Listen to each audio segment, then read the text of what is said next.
અમીરગઢના અરણીવાળા ગૌશાળા મહાકાલેશ્વર મંદિર કાળા બાવજીની સમાધિ સ્થળ અને ગૌશાળાના નવીન ગાદીપતિ લાલપુરીજીના સાનિધ્ય ખાતે હવન કાર્યક્રમ યોજાયો હતો, જેમાં દૂર દૂર સુધીના સંતો મહંતો અને આજુબાજુના ગામના ભાવિક ભક્તો મોટી સંખ્યામાં ઉમટી પડ્યા હતા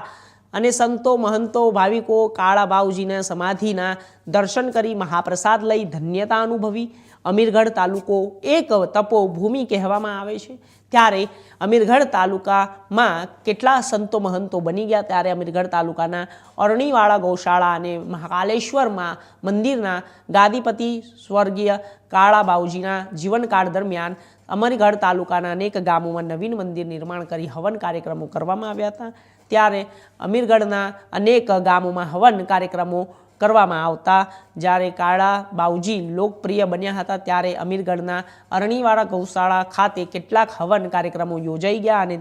અત્યારે પણ ગૌશાળા ખાતે કાળા બાવજીની સમાધિ જીવતી રાખવા માટે હવન કાર્યક્રમો યોજાઈ રહ્યા છે।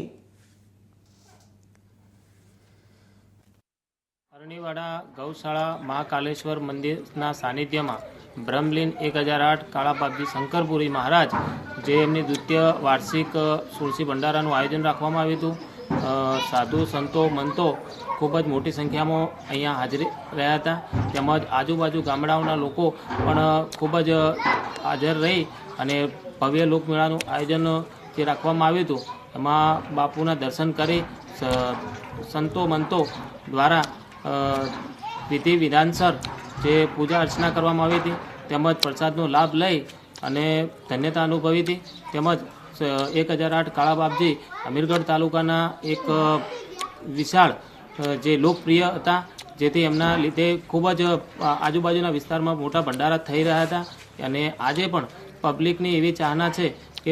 બાપુના જે ગયા પછી જે સાનિધ્યમાં આજે તુલસીના ભંડારામાં ખૂબ જ લોકો એ પ્રેમથી અને ખૂબ મેળાનું આયોજન કરી રહ્યા છે।